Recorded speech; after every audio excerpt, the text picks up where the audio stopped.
When we look at the pawn structure, we see that white has an outpost on d5 and black has none. But life is not quite so simple, because white is not a master of a c4 square and black can push it and create d3 outposts. So knight f1, knight is obviously going for e3 d5 and potentially f5, bishop e6, knight e3, rook a to d8, queen e2 and g6. For the moment, black has everything under control. d5 outpost is well covered and also f5 square is not available for white. What should white do? Knight g5. He's attacking a defender of a d5 square. But now c4, great move. Black doesn't care if white takes here, because after takes, white is no longer gonna have d5 outpost. a4. Black cannot make any further progress in the center, so that's why he strikes at the wing. He creates b3 weakness, but d5 outpost is much more dangerous and black doesn't have time to use this outpost. For example, if he tries knight d7, going for c5 and either b3 or d3, white can play takes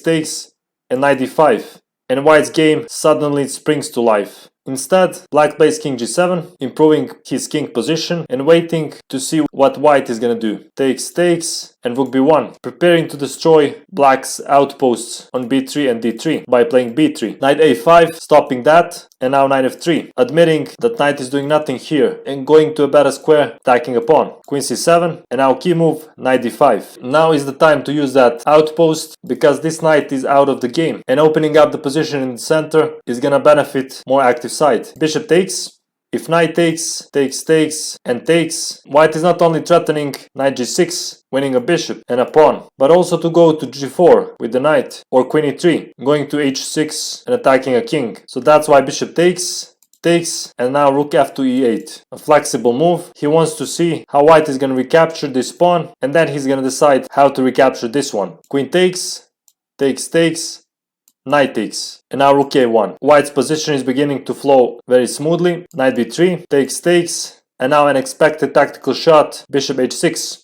If takes, then check, king g7, takes, and rook a5, and black is under a lot of pressure. For example, if rook b8, rook e5, bishop e8, and rook a3, and pawn is gonna fall. Black played king g8 instead, trying to play it safe, but this is actually worse. Knight c6, rook c8, rook a to d1, takes, and there is no defense to the double threats of rook takes e7 and rook takes b5. If black tries to defend this pawn, then rook e7 takes and checkmate next move. From here, black played around 10 moves and resigned.